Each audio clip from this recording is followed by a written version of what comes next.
Hi everyone, welcome back. So in this video, we are going to discuss questions from chapter number 7, that is how do organisms reproduce. All right. We are going to deal only previous year questions that have been asked in CBSE board exams. So first question, in bread mold the structures labeled A and B respectively are. ये आपको bread mould का structure दे रखा है। Bread mould किसे बोलते हैं? Rhizopus. That's mean आपको ये राइजोपस का स्ट्रक्चर दिया है। वो राइजोपस क्या है? Multi cellular fungi. ठीक है, मल्टी सेलुलर फंजाई। आपको इस स्ट्रक्चर में बताना है कि ये ए क्या है और ये बी क्या है। डन। तो बेटा जो ये बी है ना, इससे बोलते हैं हम स्पोरेंजिया। इसे क्या बोलेंगे? स्पोरेंजिया। मतलब ऐसा स्ट्रक्चर जिसके अंदर क्या बनेंगे? स्पोर्स।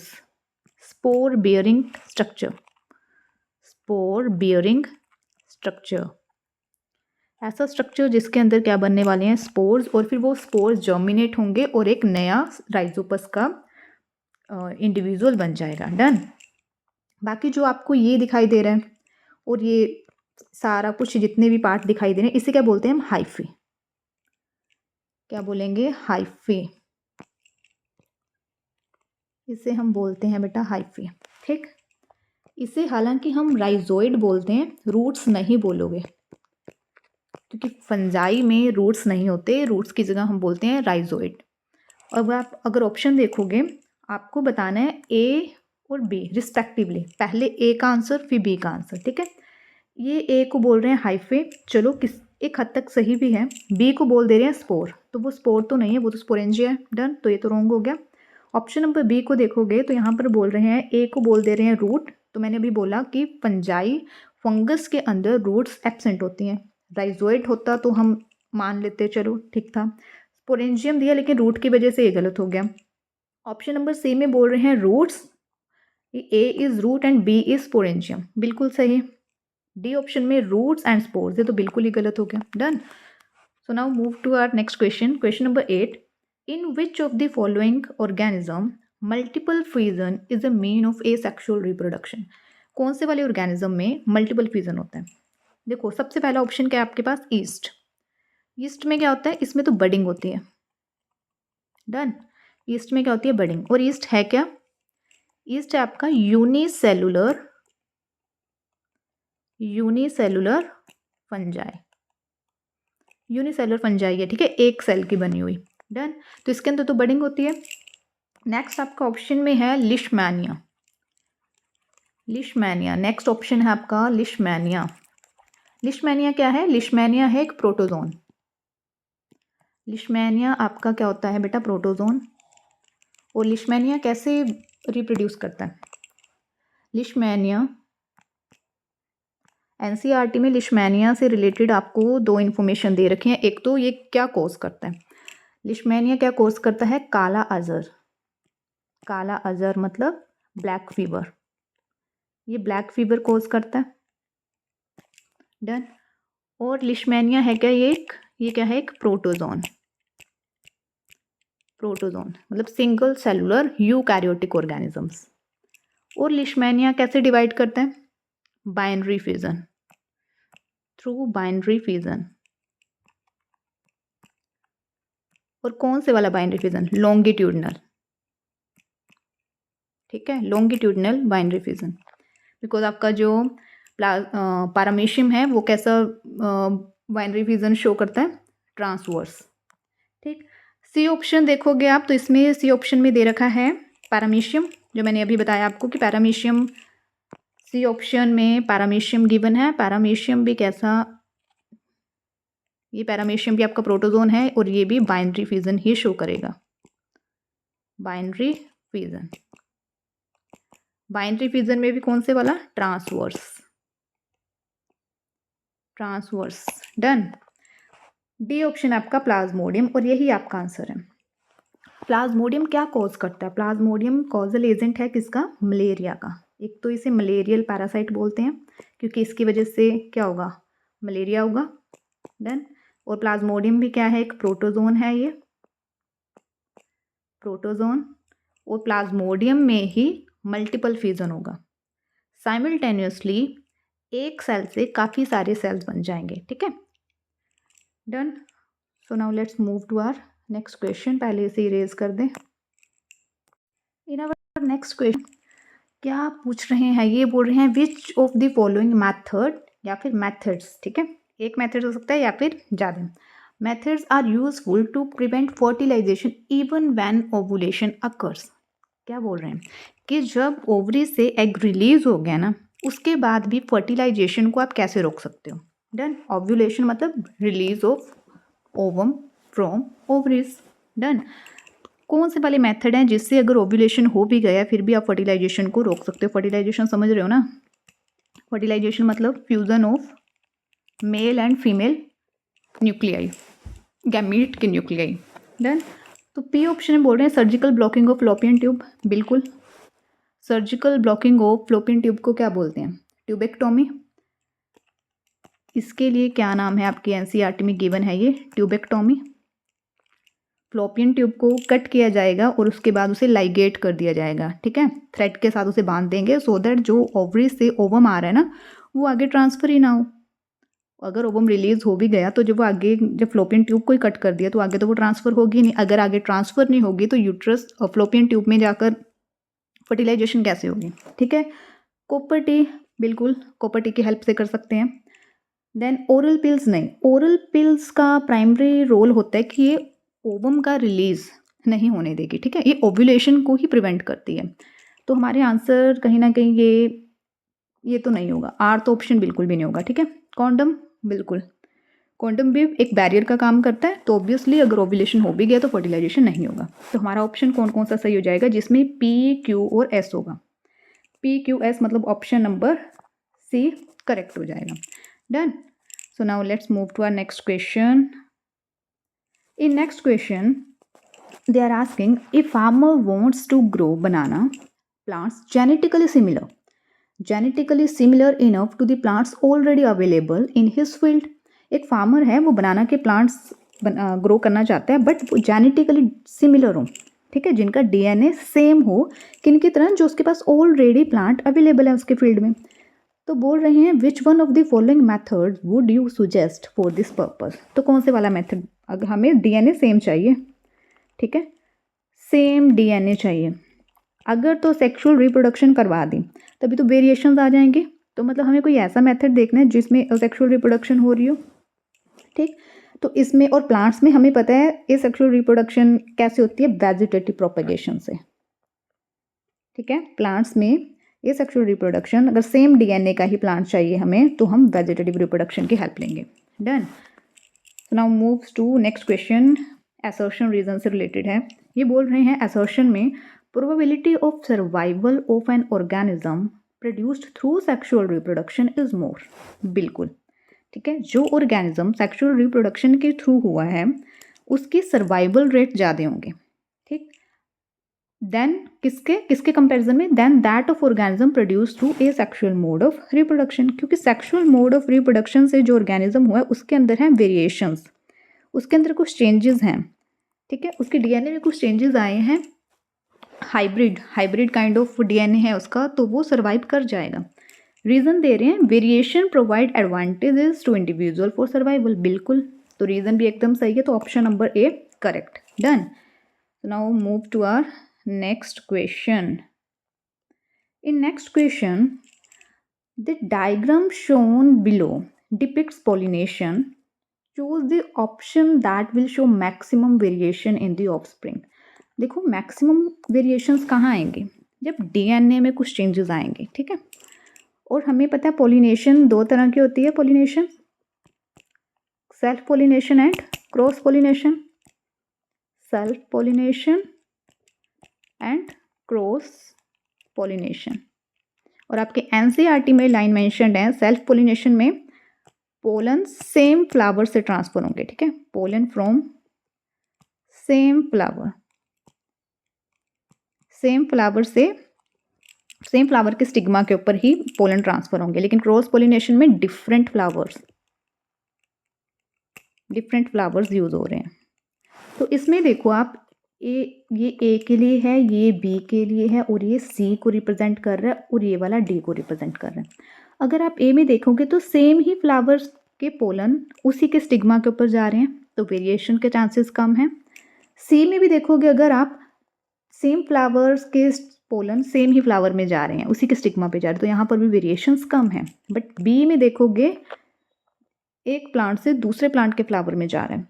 डी में भी सिमिलर, एक प्लांट से दूसरे प्लांट के उसमें जा रहे हैं, तो वेरिएशन सबसे ज़्यादा कहाँ पे आएंगे? हमें मैक्सिमम वेरिएशन का बताना है। मिनिमम बोलना होता है तो हम ए और सी बोल देते हैं, बट हमें मैक्सिमम बोलना है तो हमने जाना है ऑप्शन नंबर बी, है ना, जिसमें बी और डी ये वाले हैं। हमारा सही आंसर क्या हो जाएगा? ऑप्शन नंबर बी, बिकॉज उसमें बी एंड डी आंसर दे रखे हैं। Now move to our next question. In next question, one second.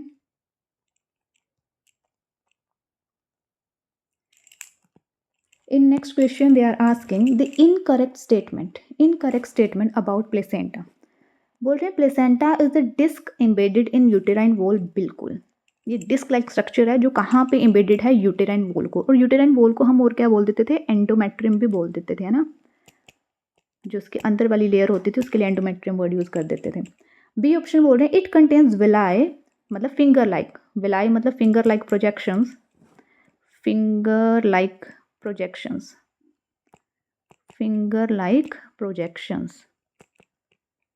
Villi का क्या मतलब है? Finger like projections. किसकी तरफ? On embryo side of the tissue, जो एम्ब्रियो की तरफ को ये डिस्क लाइक स्ट्रक्चर का पोर्शन होगा वो विलाई की फॉर्म में होगा, ठीक है। सी ऑप्शन में बोल रहे हैं it has a very small surface area ना। जब हमने विलाइज को लेकर आए हैं तो विलाइज के लिए तो सरफेस एरिया इंक्रीज हो रहा है ना, बिकॉज ऑफ विलाई तो सरफेस एरिया इंक्रीज होना था, तो डिक्रीज क्यों बता रहे हैं? तो यही ऑप्शन गलत, बिकॉज इनकरेक्ट पूछा है, तो हमारा आंसर सी हो जाएगा। डी को देखो जरा, the embryo gets nutrition from the mother's blood through it. बिल्कुल, एम्ब्रियो इसी के थ्रू, प्लेसेंटा के थ्रू ही तो न्यूट्रिशन लेता है मदर से, और जो अपना वेस्ट होता है वो उसी के थ्रू मदर के ब्लड में जाएगा। Done. Question number 79, during adolescence reproductive phase starts and. Reproductive phase, adolescence के टाइम पे क्या होता है? रिप्रोडक्टिव फेज स्टार्ट हो जाता है।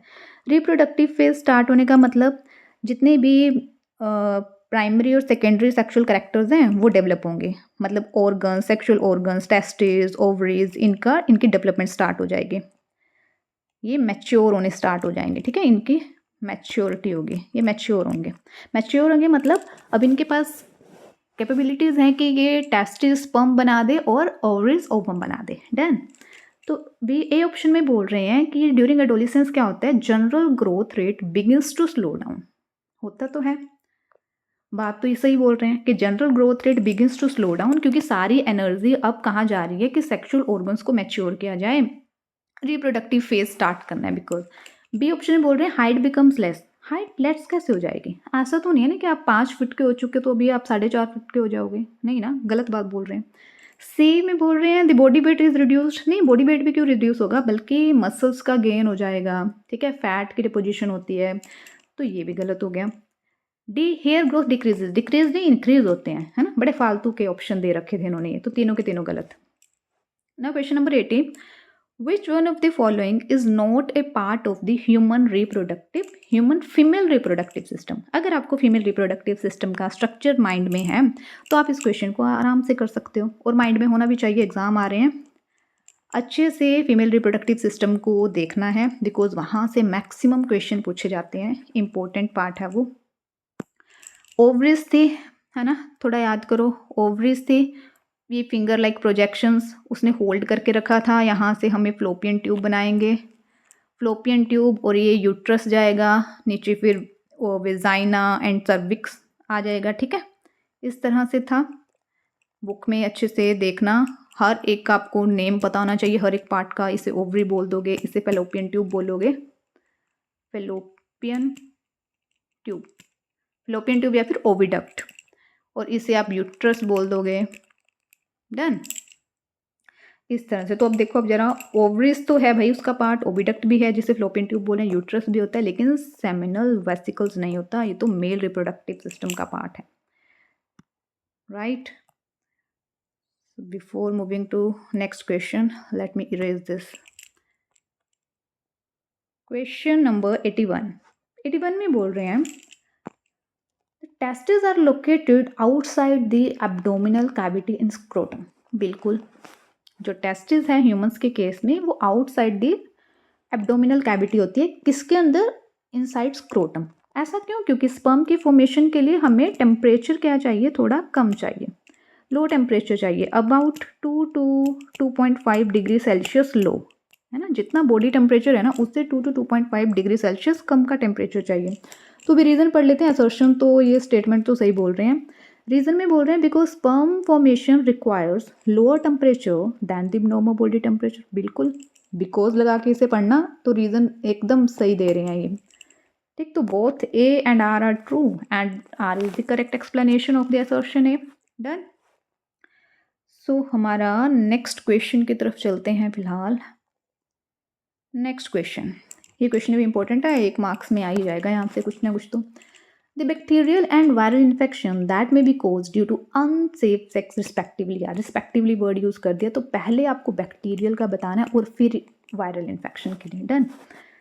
आपकी एनसीईआरटी में जो सेक्स रिलेटेड डिजीजेस बताए हैं अनसेफ सेक्स की वजह से, बैक्टीरियल में बैक्टीरियल डिजीजेस, इसके अंदर 2 डिजीजेस के नाम दे रखे हैं उन्होंने। एक तो है सिफिलिस, ठीक, एक तो है सिफिलिस और दूसरा है आपका गनोरिया, ठीक है, गनोरिया। ये कोज होता है, सिफिलिस कोज होता है Treponema pallidum. Treponema pallidum bacteria कौन सा? Treponema pallidum.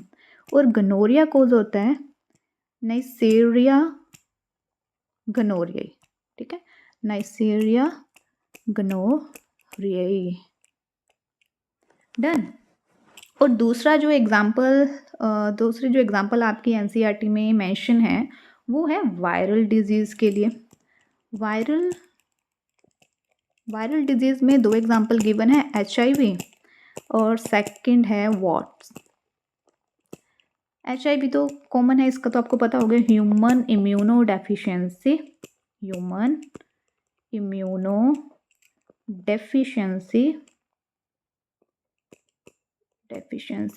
वायरस, ठीक है। एक है, ये क्या है? वॉट्स किसकी वजह से कॉज होता है? इसके लिए आएगा ह्यूमन पैपिलोमा वायरस, जिसे HPV भी बोल देते हैं। डन। HIV and HPV। तो अभी आप अपने ऑप्शंस को देखो जरा। पहले हमें बैक्टीरियल देखना है, ठीक है।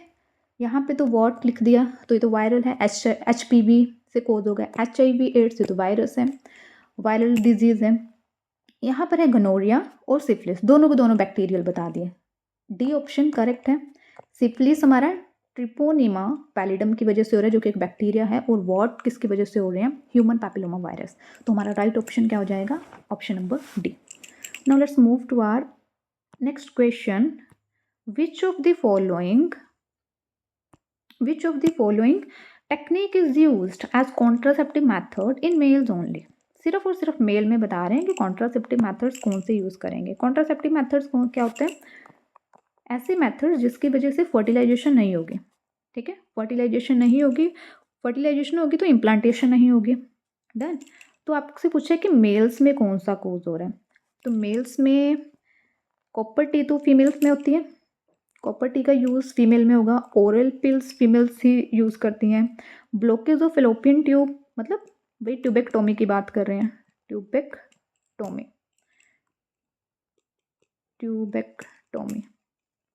ठीक है। ब्लॉकेज ऑफ वास डिफरेंस कहाँ पे? अगर आपको मेल का रिप्रोडक्टिव सिस्टम के पार्ट्स हैं, अगर उनका नाम याद है तो आप इसे इजीली कर सकते हो। ब्लॉकेज ऑफ वास डिफरेंस, अगर आप वास डिफरेंस को कट करके उसे लाइगेट कर दोगे, ठीक है, थ्रेड के साथ से अगर बांध दोगे सर्जिकली, डॉक्टर्स करेंगे ऑब्वियसली, ठीक है, तो उसे क्या बोलते हैं हम?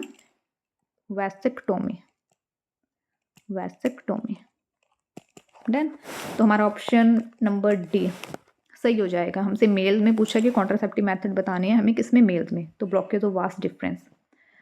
Now let's move to our next question. In next question, they are asking select a pair of bisexual flowers.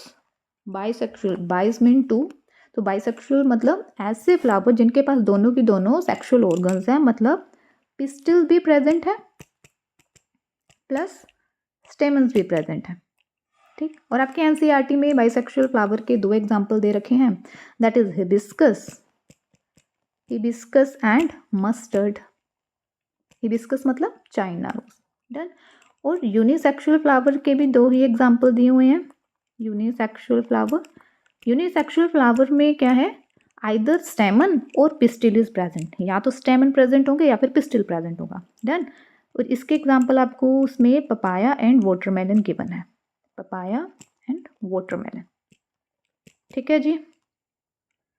So question के अकॉर्डिंग हमें बताना है बाइसेक्सुअल फ्लावर, पपाया तो भाई नो यूनिसेक्सुअल है, hibiscus and mustard, done. Option number B सही है। सी में पपाया यूनिसेक्सुअल हो गया और डी में वाटरमेलन यूनिसेक्सुअल हो गया, तो ऑप्शन नंबर बी हमारा करेक्ट हो जाएगा।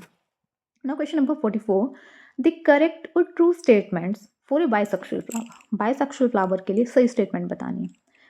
Option number 1, they possess both stamen and pistil, बिल्कुल हमने अभी देखा ही, देखो, ठीक है, अभी अभी हमने यही पढ़ा है यहाँ पर। और सेकंड पॉइंट में बोल रहे हैं दे पोजेस आइदर स्टेमन और पिस्टिल, ना, तो फिर तो यूनिसेक्सुअल फ्लावर हो जाएगा। थर्ड ऑप्शन में बोल रहे हैं they exhibit either self pollination और क्रॉस पोलिनेशन, बिल्कुल।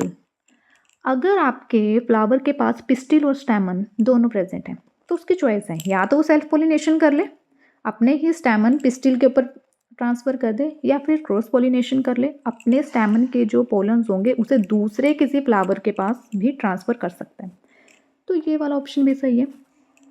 फोर्थ बोल रहे हैं they can not produce fruit on their own, क्यों नहीं भाई, वो सेल्फ पोलिनेशन कर सकते हैं, बिल्कुल प्रोड्यूस कर सकते हैं, तो ऑप्शन नंबर 4 तो इनकरेक्ट हो गया।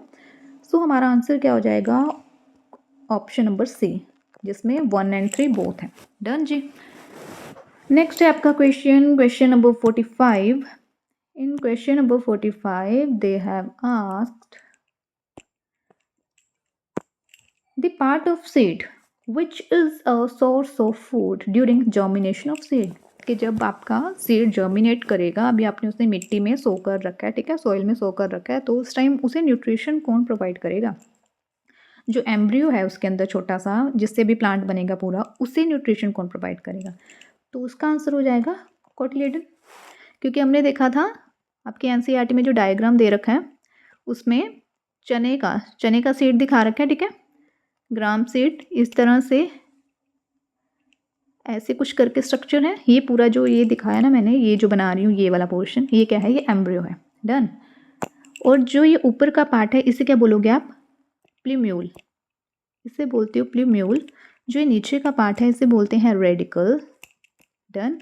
ये हो गए आप लोगों के कोटिलेडन्स, कोटिलेडन, जिसके अंदर सारा का सारा खाना प्रेजेंट है, फूड प्रेजेंट है, जो ये एम्ब्रियो है ना, ये लेगा और नया प्लांट बना देगा। जो प्लूम्यूल है ये क्या बनाता है, शूट, शूट मीन्स, शूट का मतलब क्या है, स्टेम और आपकी जो ब्रांचेज होंगी, लीव्स होंगी, वो सब चीज़ें। रेडिकल क्या बनाएगा, रूट, ये 1 नंबर में क्वेश्चन आ जाएगा, आर से रेडिकल है और आर से ही रूट है, गड़बड़ मत करना। और प्लूम्यूल क्या बनाएगा, shoot system, stem, leaves, branches, all, ठीक है, जितने भी आपके मिट्टी से ऊपर वाले पोर्शन पार्ट होते हैं प्लांट के, वो सब, डन।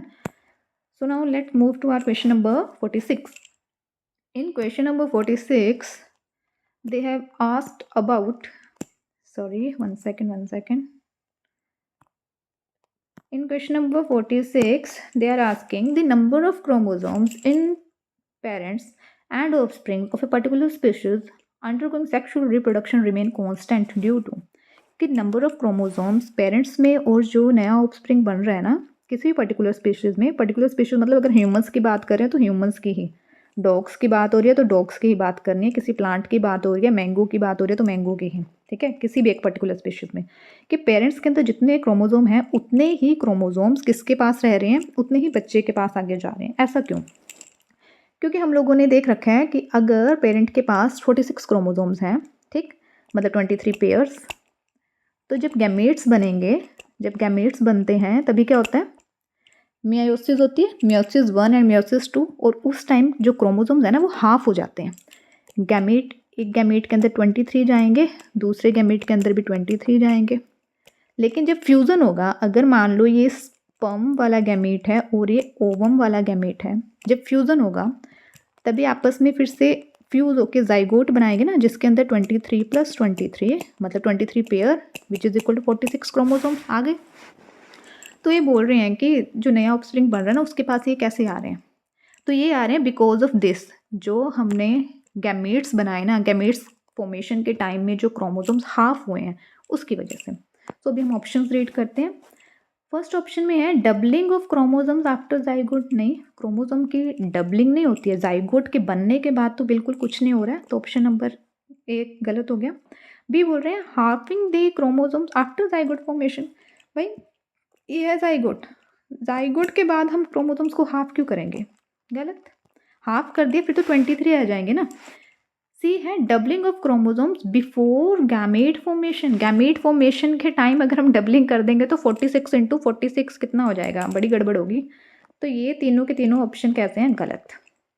डी में देखो halving the chromosomes at the time of gamete formation, बिल्कुल वही तो किया। ये देखो ये गैमेट्स ही तो बन रहे हैं, ये गैमेट्स बनाए, 46 से 23 रह गए, हाफ कर दिए हमने क्रोमोसोम्स, तो यही ऑप्शन हमारा सही है। इसी की वजह से जो नया फिर ये ऑफस्प्रिंग बनेगा ना, जो ये नया ऑफस्प्रिंग बन रहा है इसके पास 46 ही प्रेजेंट हो रहे हैं। अगर यहाँ से 46 आ जाते और यहाँ से भी 46 आ जाते तो 46 + 46 आ रहे थे आपके नए वाले ऑफस्प्रिंग में, ठीक है, तब तो पता नहीं क्या ही बन जाता, नई स्पीशीज इवॉल्व हो जानी थी। डन।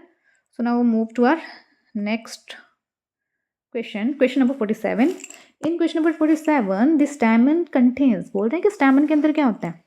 देखो ये होता है अपना फिलामेंट, है ना, ये अगर फिलामेंट है, यहाँ पे हम इस तरह से स्टैमन्स को दिखा सकते हैं। स्टैमन के अंदर क्या होते हैं, पोलन ग्रेन्स, इसके अंदर क्या होते हैं, पोलन ग्रेन्स होते हैं। जब इसका हम स्ट्रक्चर ऐसे कट करते हैं, क्लास +2 में जाओगे तो आ जाएगा ये वाला, बायो लोगे अगर तो उसमें ये अंदर क्या होते हैं, पोलन ग्रेन्स होते हैं। तो स्टेमन कंटेन्स स्टिग्मा, स्टिग्मा तो वैसे भी हमारा पिस्टिल का पार्ट है। सेपल्स, सेपल्स तो भाई हो ही नहीं सकता।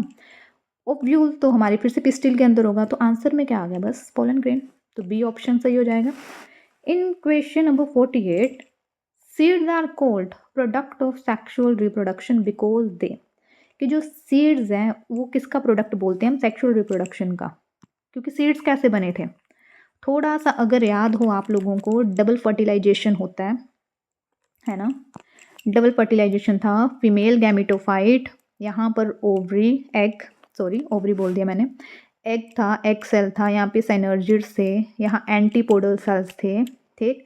फिर पोलन ट्यूब के थ्रू क्या आ रहे थे, 2 मेल गैमेट्स आएंगे, यहाँ पे सेंट्रल सेल के 2 न्यूक्लियस थे, ये एक न्यूक्लियस तो एग के साथ फ्यूज हो जाएगा, ये क्या बनाया है, एग, ठीक है, और ये किसके साथ फ्यूज हो जाएगा यहाँ पर, और फिर ट्रिपल फ्यूजन, इनको हम बोल देते हैं ट्रिपल फ्यूजन, और ये 2 चीज़ें हो रही हैं, इसे हम डबल फर्टिलाइजेशन बोल देते थे, ठीक है।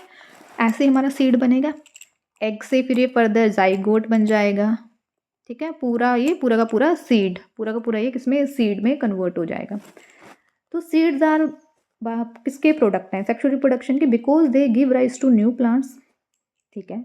चलो बिकॉज वर्ड यूज हो गया ना, ये एसोसिएशन रीजन जैसा क्वेश्चन है।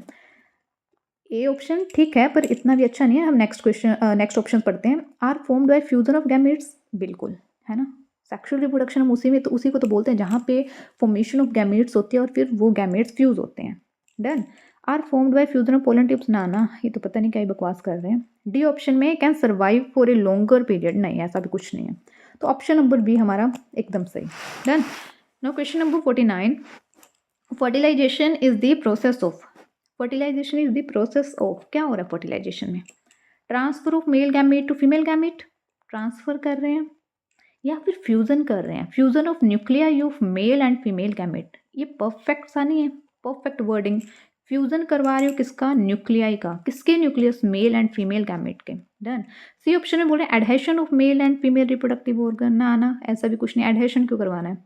D option, the formation of gametes by a reproductive organ, formation of gametes को तो हम गैमेटोजेनेसिस बोल देंगे, फर्टिलाइजेशन नहीं बोलेंगे। तो ऑप्शन नंबर बी एकदम सही है, ठीक है, ऑप्शन नंबर बी बिल्कुल करेक्ट। और बस इसके साथ आपके इस चैप्टर के PYQs जो थे CBSE में पूछ रखे थे वो done. So thank you and keep studying.